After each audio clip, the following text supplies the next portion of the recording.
Welcome, everyone. For those of you who don't know me, I'm Janet Singer. I'm the political director of Crimson Goes Blue. We have a very exciting night in store, including our very special guest, the Democratic House Whip, whom I will introduce in a few minutes for what I know will be an engaging conversation. And we'll leave plenty of time for your questions as well. Many of you sent questions ahead of time, and you can put new ones in the chat as we go along tonight. And after the meeting, we will send you a follow-up email with the recording from tonight, probably on Monday. But first, I want to take a few minutes to talk about where we are in time, and then about what Crimson Goes Blue is up to and how all of you can participate, how we need all of you to participate. I've been thinking a lot lately about how we need to be able to hold together two opposing realities, namely that there are serious threats to our democracy, that we are seeing attacks that we could barely have imagined a few short months ago, and that at the same time we are in a favorable electoral environment for Democrats. How can it be that we are likely to take back the House in 2026 and that masked men from ICE are violently rounding up people in immigrant neighborhoods without probable cause, and the military is in our city streets? Many days it's hard to see how both these things can be true at the same time, and I want to acknowledge the distress. The cognitive dissonance is really something. But these two realities make it clear what we need to do. One, we must be the visible opposition to the authoritarian overreach. We need to get out in the streets using whatever power you have in your position to speak out, proving that Trump does not have a mandate for what he is doing, because authoritarians rely on the illusion of a mandate for their power. And we must go full force in campaigning in competitive districts, because winning back the House will provide a bulwark against the actions of the Trump regime. Without controlling at least one branch of government, our power is severely limited. So let's talk about the electoral landscape. While there is nothing typical about what's happening in our democracy right now, I think we can count on the fact that when a president is extremely unpopular and when the party controls the House and the Senate, the out party, that's us, will make gains in the midterms. Only about 40 of the 435 House seats in the midterms will be competitive. We have targeted 29, and we will work on those remotely and in person. There are opportunities in states where many of you live, California, New York, and Pennsylvania in particular. Trump's popularity has tanked since he was elected. There is a lot of evidence that Trump's approval has dropped precipitously among groups who historically vote for Democrats, namely Blacks, Latinos, and young voters, but who defected in 2024. That is not the same as saying these voters will now turn out to vote for Democrats. That is what we have to work to make happen.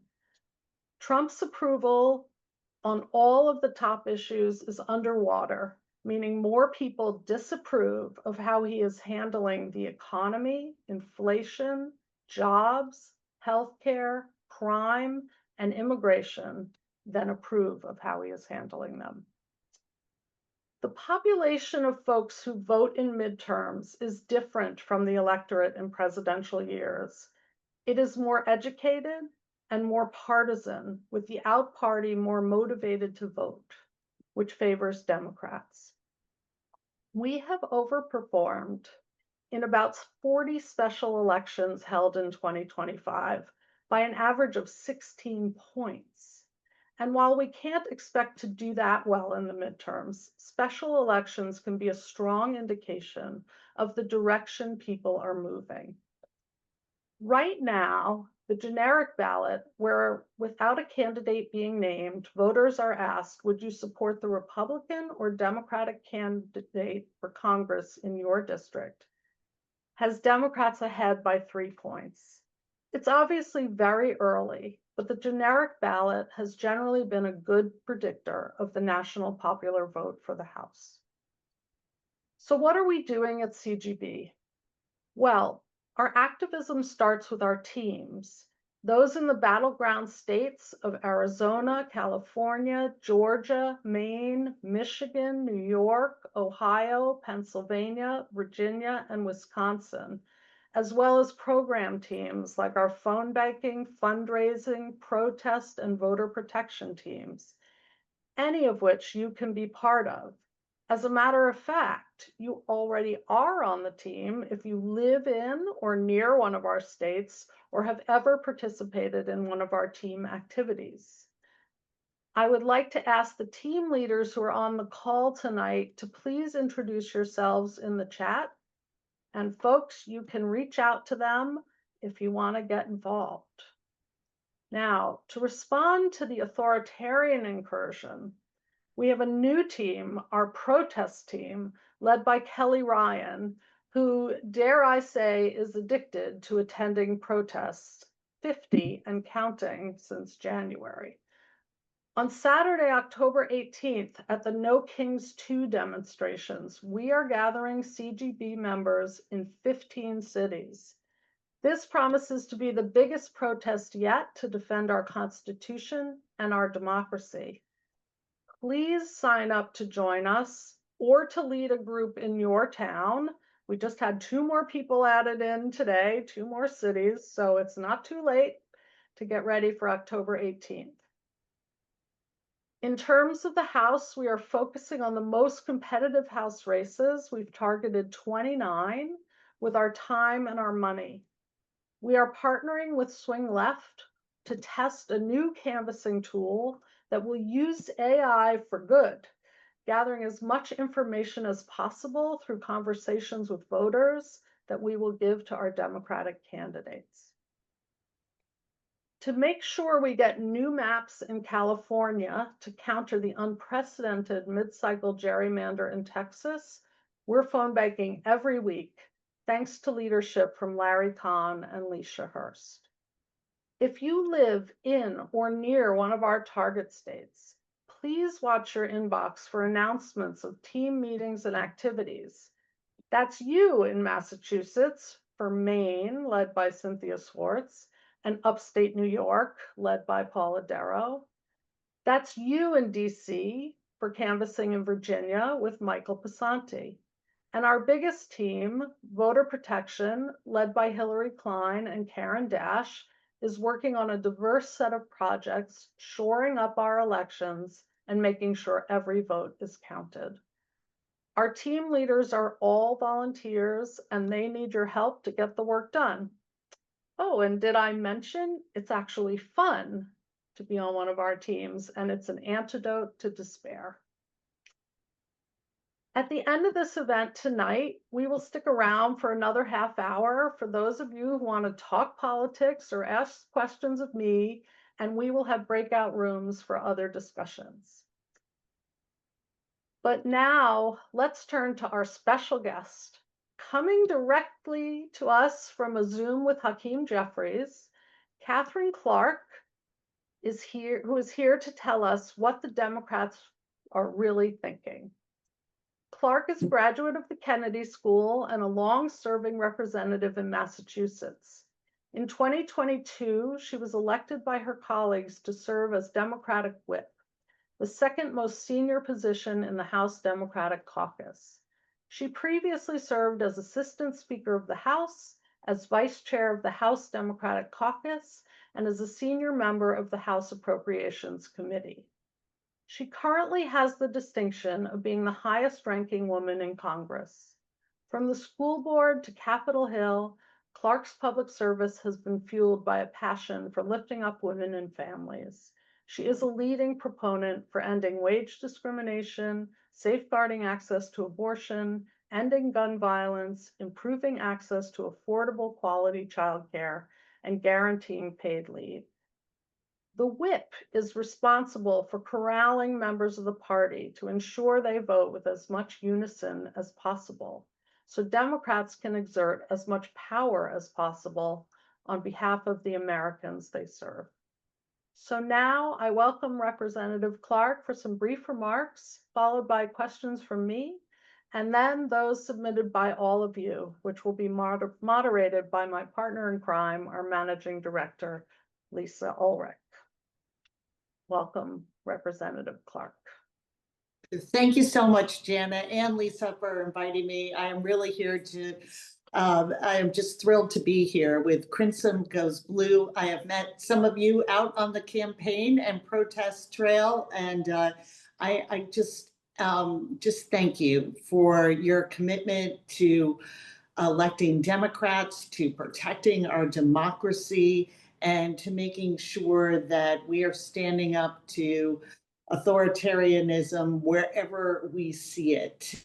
And I had no idea when I took the first class I'd ever sort of even really thought about the nuts and bolts of campaigning at the Kennedy School with Mickey Edwards, a former congressman from Oklahoma. I never thought that I would end up representing Harvard in Congress, but I am very proud to have done that. And the Kennedy School was an incredible place to have the exposure to so many different perspectives and ideas and ways that we can really help people through good governance. And it was an amazing 2 years there and an ongoing partnership that I'm very proud to share with all of you. So here we are. I am in Washington. There are lots of Democrats here and not very many Republicans. And I have been told to give you the inside scoop on the shutdown that you might not read about in papers. And that is a tall task, but let me just back up a little bit and say how we came to define this particular fight. And this fight is really one that we have centered around healthcare. And that is a very strategic and purposeful choice because healthcare is one of those issues that is very, very important to the American people. It has a high emotional resonance for people when they think about not being able to take their child to a pediatrician, that they may not be able to continue cancer treatments, that their spouse may have a hard time managing their diabetes if they cannot afford health insurance. And it is also an issue that people are persuadable on. And most importantly for Democrats, it is one of the few issues where people trust Democrats with their health care. So we have seen a president and a Republican Congress that came in vowing to lower costs for everyday people on day one. That was the promise that Donald Trump made. And ever since he came in, he has made things harder and more expensive. And that is especially true when it comes to healthcare.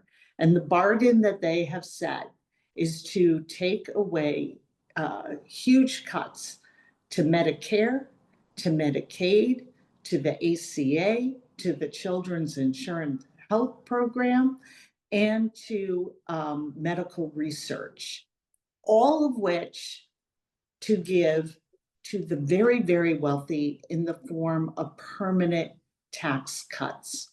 So we have been fighting and opposing this bargain that they've made with the billionaire class against everyday working Americans. And when everyday Americans are telling us 60% of households are unable to meet the basic needs of their family, this blow to health insurance and to the benefits that they need and afford, and the closing of hospitals and service lines to existing hospitals because of these cuts is a devastating blow to American families. And so it is a frame and an issue in which we can then sort of use it as a gateway issue to talk about all the other issues that are important. And what we have seen with this Republican Party is an absolute stonewall. We have been trying to talk to them about not only the magnitude of the Medicaid cuts that we are already seeing impacting hospitals and closures around the country, but that the ACA marketplace is very much at risk because they have eliminated the tax credits and caused insurance companies to soar premiums. Those notices are going out now, and that marketplace opens for open enrollment on November 1st. So the idea that the Republicans are saying, you shouldn't worry about this. We can talk about healthcare later. Right now, your concern should be keeping government open, and we'll get back to it on November 20th or sometime after that. It's just a rubber stamp of an extreme agenda that we just could no longer be part of. And so what we are seeing is a stalemate. And, Americans are definitely blaming Republicans more, but, everybody's keeping up their side of the argument. But there's a couple of tells that I think you can look at for signs of the real chaos and disagreement that we're seeing behind the scenes. And one of them is, and I don't blame them for this, I would not want to go before the American people and say, we're going to talk about taking healthcare from you and giving it that money in the form of tax breaks to the very wealthiest. So what they are leaning back on is just one big whopper of a lie, that all of this is about giving benefits to undocumented immigrants. And we all know, and we have pushed back and called it out for the lie it is, that under federal law, you must be a citizen or a legal resident to get coverage under ACA, Medicare, or Medicaid. And the fact that they have to resort to sort of their greatest hits playbook of let's demonize immigrants in order to try and make their case, it has just been a failure for them. And you can see that they are already cleaving away from that argument. At first, it was repeated in every press conference, and now they're just basically saying the shutdown's too painful and Democrats have to open it up. And we know that Like not 8:30, 9 o'clock tomorrow morning. I'm sorry. Okay. We know that Donald Great. Trump's Thanks a lot. Have a good evening. own pollster is also showing that they are risking the midterms over these ACA premium cuts that are coming up. So that is sort of the inside of, while it looks like it's in a total stalemate, I never thought that I would really I didn't have Marjorie Taylor Greene coming out and making sense on my bingo card for this, but she does represent what we are hearing from very red and MAGA parts of the country, that as these premium notices are coming out, they are demanding that their own leadership do something, and they see they're doing absolutely nothing.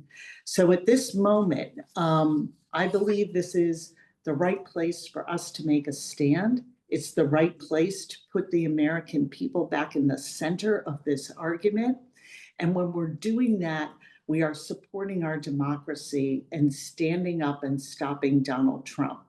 So this is where we are right now in Washington. They still are not calling back the House. The Senate is holding strong.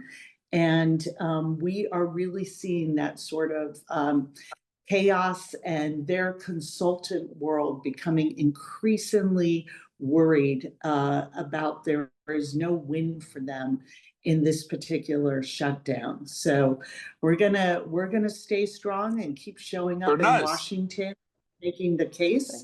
And it's a nice decoration behind you. Can somebody mute themselves who's talking on the phone, I think? And I'm really grateful to all of you for being here this is exhausting times, and they can be so anxiety inducing. And the fact that you are engaging in such an important way by being here tonight, and all the work that you're doing gives me hope and inspiration to keep this fight up. It's a country and a democracy worth fighting for, and there are so many assaults on so many different levels. But we are focused and determined, and we know that this fight is going to set us up for successful midterms. So with that, Janet, or I think we're handing it off to Lisa. Let's move to questions. I've got some questions for you. I can tell you, when you ask a group of Harvard activists if they have a question for Katherine Clark, the answer is yes. We got about 50, and so I have tried to kind of group them thematically so that hopefully we can get through a bunch. I think, the top thing people want to know is whether the Democratic Party will unite around a clear and concise message for 2026, and if so, what will it be? And who will be responsible for uniting the Democrats around it and also getting that message out to the voters? So I know healthcare is one thing, that people are uniting around, but I know there's a couple other top ones for Democrats for 2026. I'd love to hear your thoughts on that. Well, I can really answer this question for the House Democrats. And what we did was look back on 24. And we know these races were close. We know that we would be in the majority if it wasn't for redistricting in North Carolina. But we also know we fell short. And it is a very dangerous election to have lost. And when we look back, what we saw was that a lot of our messaging around democracy, around Donald Trump being an existential threat to democracy, around the bills that we had passed, like the infrastructure, chips and science, the Inflation Reduction Act, talking about those, talking about the future, talking about building climate resiliency, with the exception of capping insulin at $35 a month. Most of those messages were heard as defending the status quo and defending a system that didn't work for people at home, that didn't work for most Americans. And so we have had to take that very much to heart. And one of the key things of our messaging is putting the American people in the center of it and making them the main characters. And we have seen in poll after poll that the main issues for people is what I referred to, that 60% of families are not making it. They cannot afford the basics. And when you can't afford the basics, when we are seeing the Republicans with policies that are widening the economic disparities in this country, we cannot have a strong democracy. So we have a clear message, and that is you deserve better. You deserve lower costs. That's housing, that's groceries, that's utility bills. And then we can talk underneath those broad bills that people are telling us are the ones that are keeping them up at night with anxiety. We can talk about how do we lower your utility bill? Well, the fact is now clean energy is cheap energy, and we can go into all the policies around renewables and clean energy, but keep it centered around those bills that people are facing and the housing crisis they're facing and the rising anxiety about putting grocery bills on credit cards that then have to be paid, and the cycle and the debt keeps mounting. So it's lowering costs, housing, groceries, utility bills, and it's overhauling a healthcare system. We are definitely leading with the cuts that Republicans have made, but we also have to acknowledge it was a system that wasn't working well for people well before Donald Trump got into office. And so that's like a second big pillar of this. And the third is ending corruption. and being able to come at the grift that this president is running, looking at Supreme Court ethics, and also looking at a stock ban for members of Congress. Because while I do not believe there is rampant insider trading, it is the deep belief of the American people.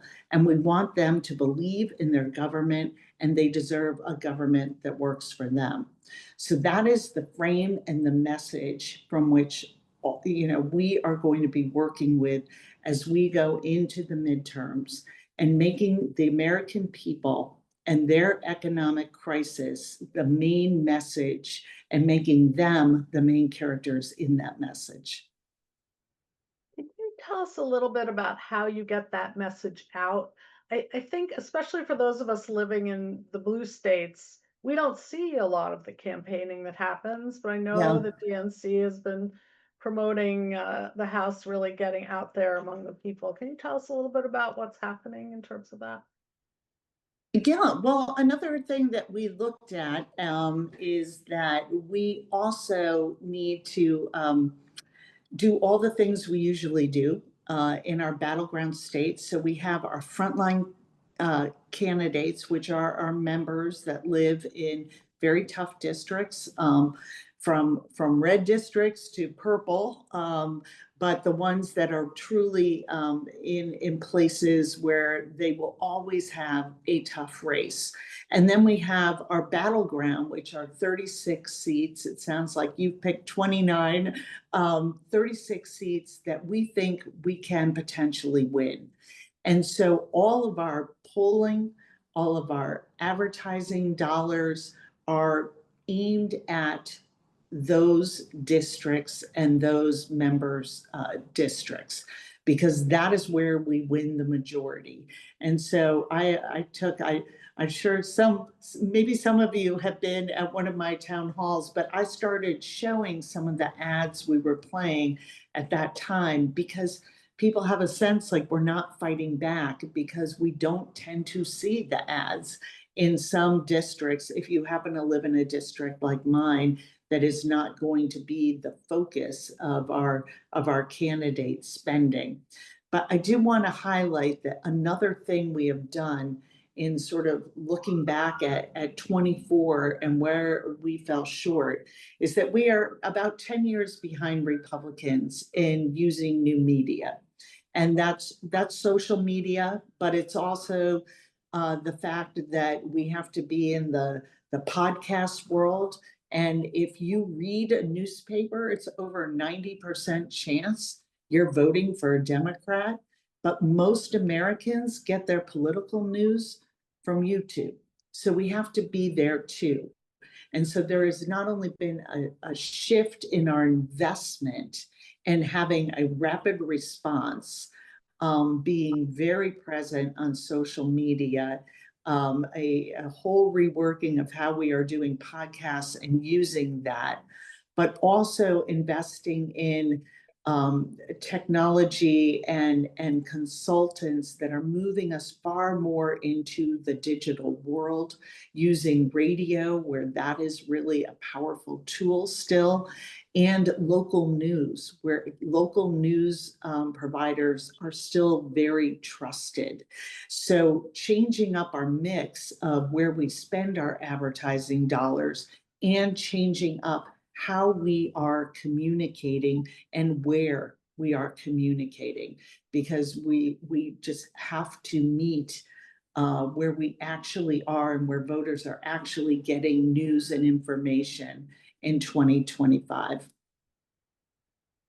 Thank you. I'm going to ask you one more question and then turn it over to Lisa, who's been watching the chat and also has the list of the other 47 questions that we got to try and pull some things. But what structural reforms or political strategies are being considered to repair the national and international damage caused by the current administration and to prevent future authoritarian overreach?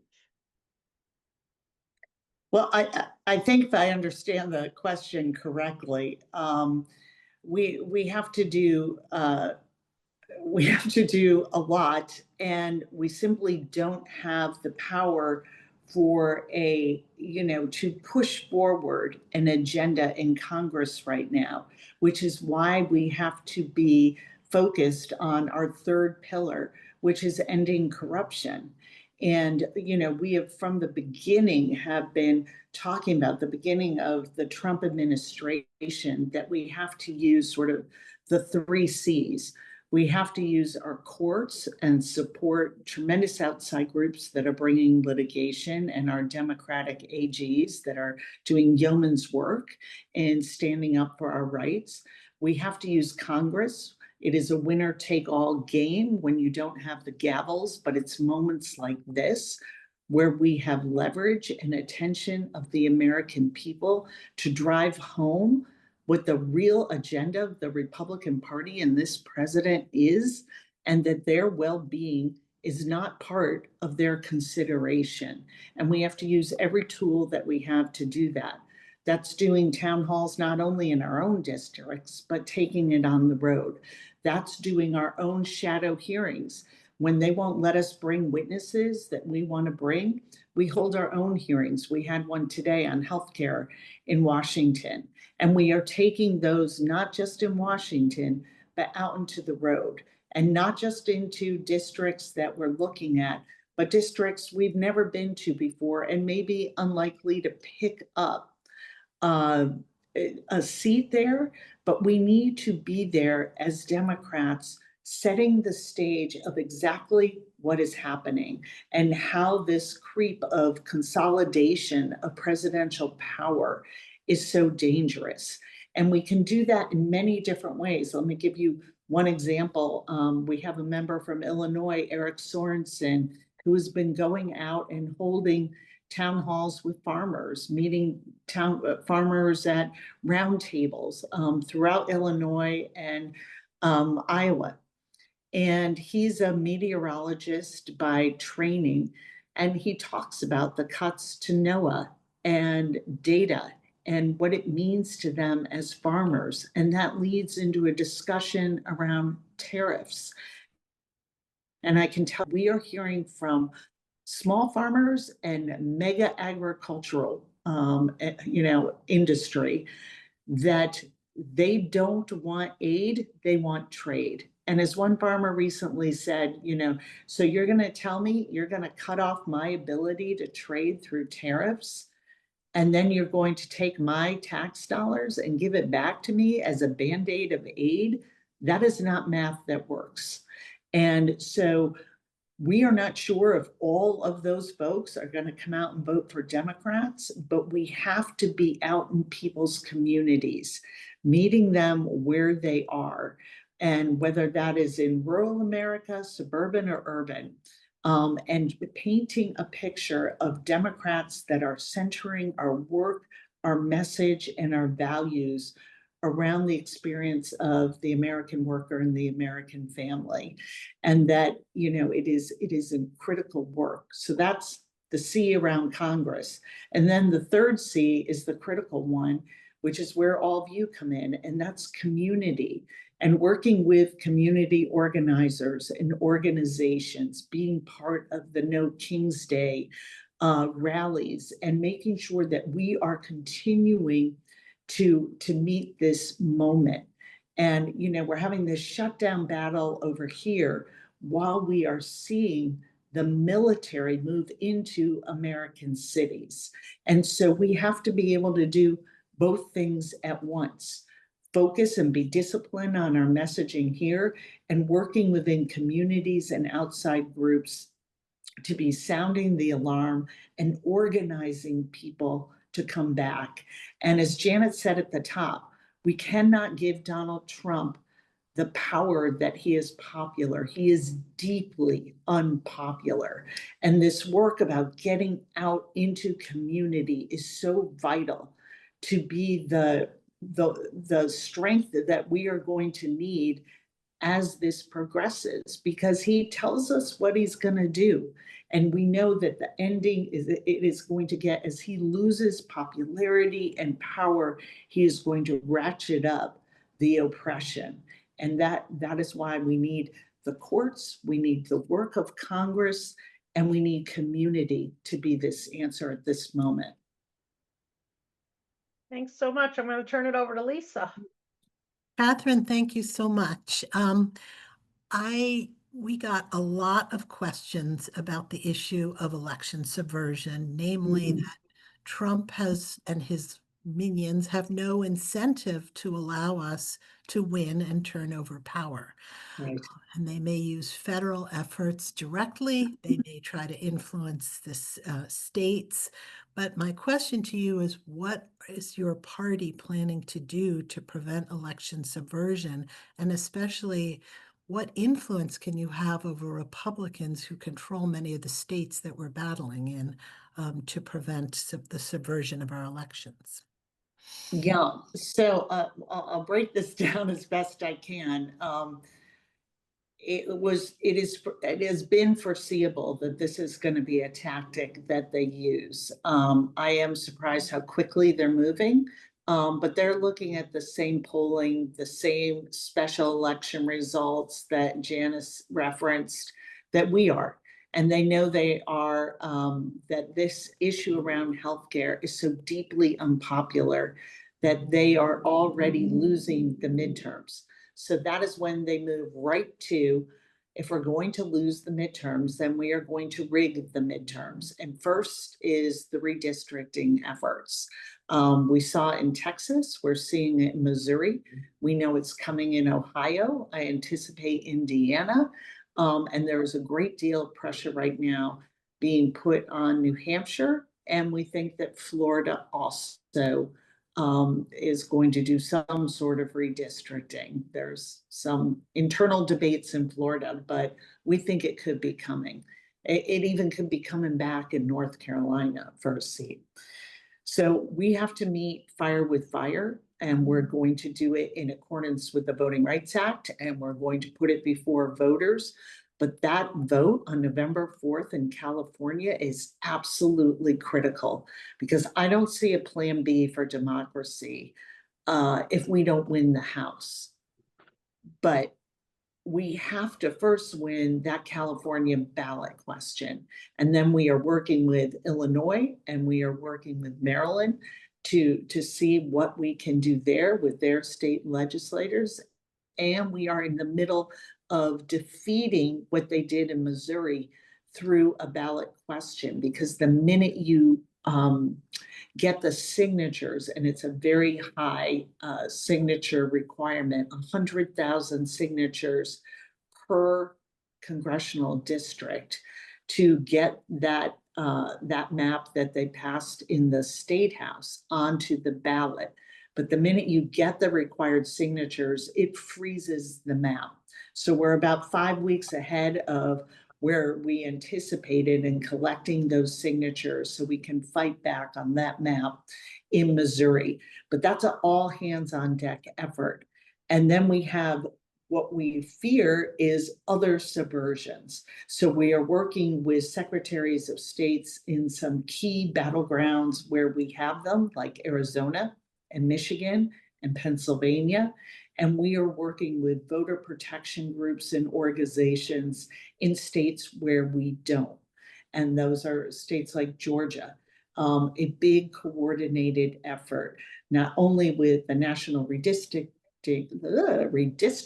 Commission, but also with these voter protection groups. But it is an ongoing problem that is going to take all of us to be watching carefully, to be pushing back in Congress when we can, but making sure that we have people and the lawyers in place and voter protection and registration, and working with groups to hold state secretaries of state who may be willing to play ball with Donald Trump and his loyalists in the House. So it is a complicated picture, but it is one that we are investing a great deal of money and time and strategy into protecting that vote. Yeah. So thinking about elections almost like a job interview, you spoke a little bit about contrasting with Trump, or you spoke a lot about that. But you guys are in the minority. The Republicans work in total lockstep. And so my question to you is, what can we expect you to be able to achieve in Congress this year, to be able to point to say, this is what the Democrats are doing for you already, even under the hardest circumstances, what we will grow. And what are you going to do this year in Congress with your in the minority? What's possible? I think we're about to find out. Listen, shutdowns are not something we use as a strategy and a leverage point lightly. But here we are, 10 months into this presidency, and he is moving with disregard for the law, disregard for the Constitution, disregard for our allies and work abroad. It is a chaotic by design, full-on assault of our democracy, of our institutions, and at the heart of it is the American people. So we have to set out a vision. We cannot run on being anti-Donald Trump.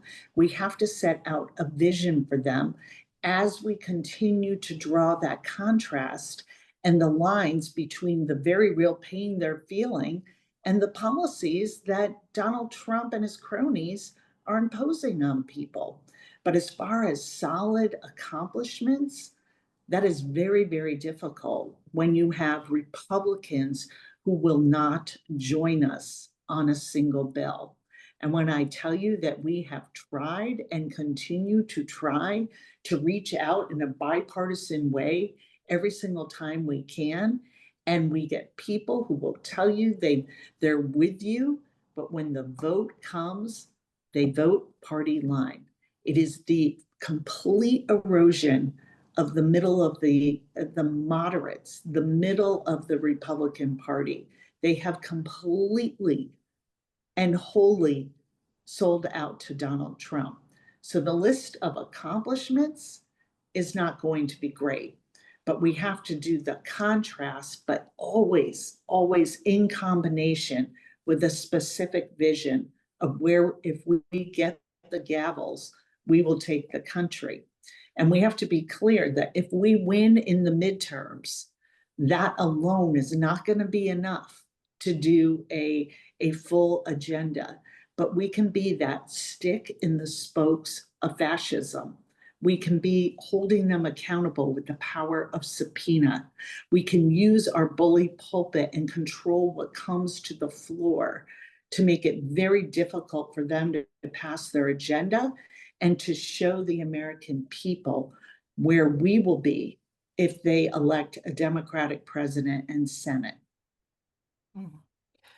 There are a lot of doctors on this call, and there's a grand question about, are you guys going to now kind of boldly move from protecting the ACA to considering really calling for Medicare for all or health care for all in some broader, more universal ways?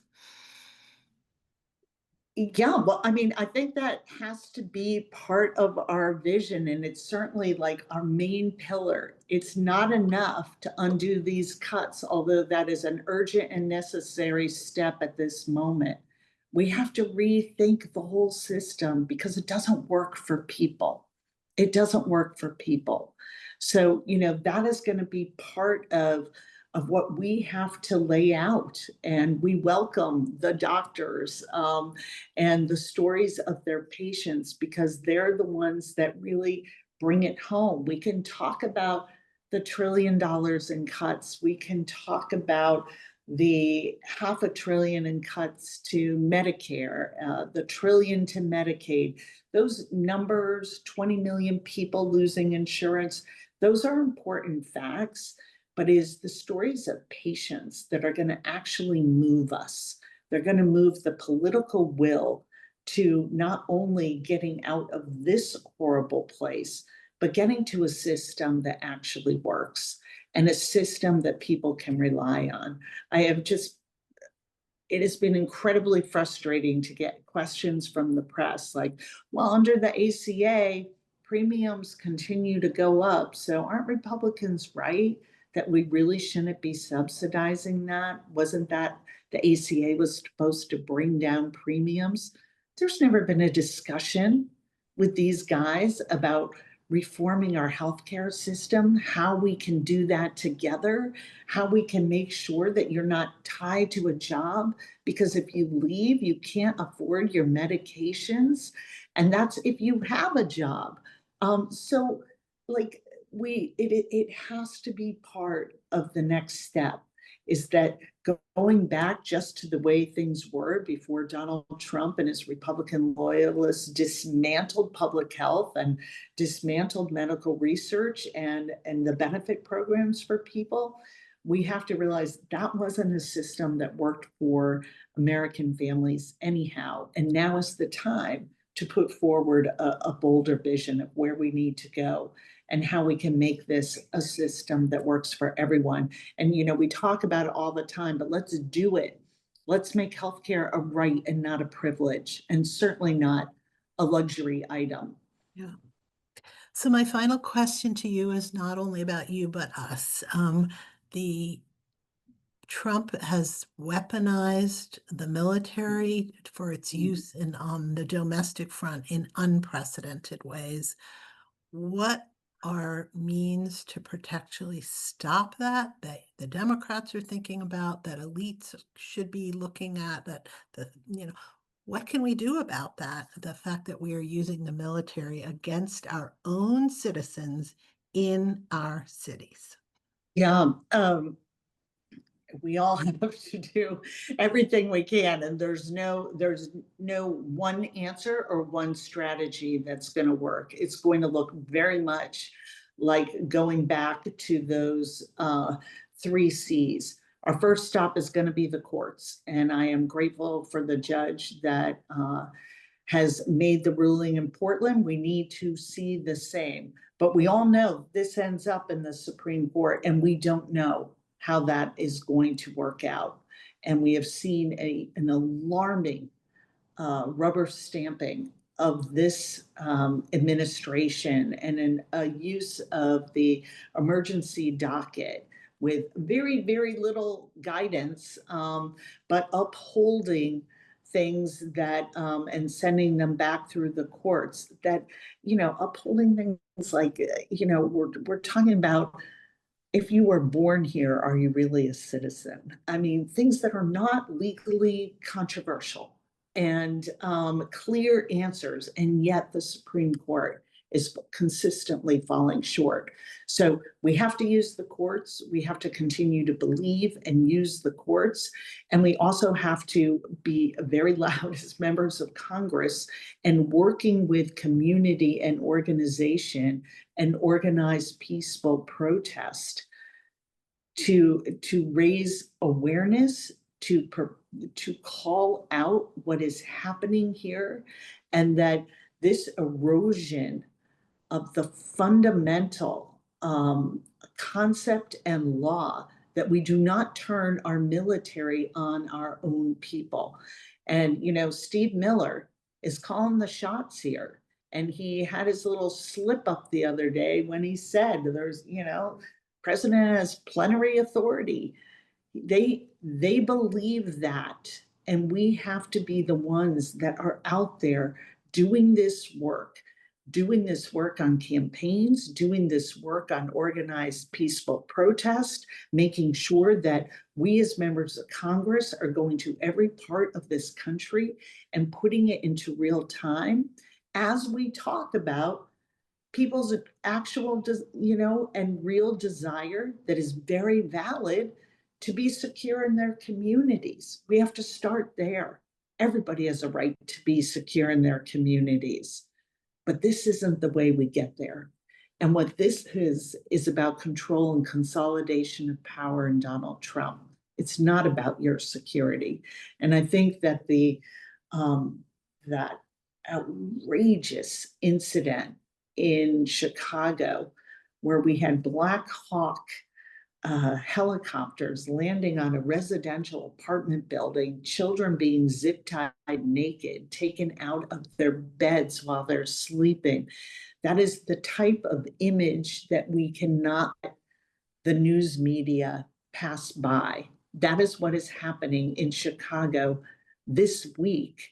And we have to make sure and stand with leaders like the mayor of Chicago, like the governor, that we are there supporting them and them saying, no, you're not coming to our community.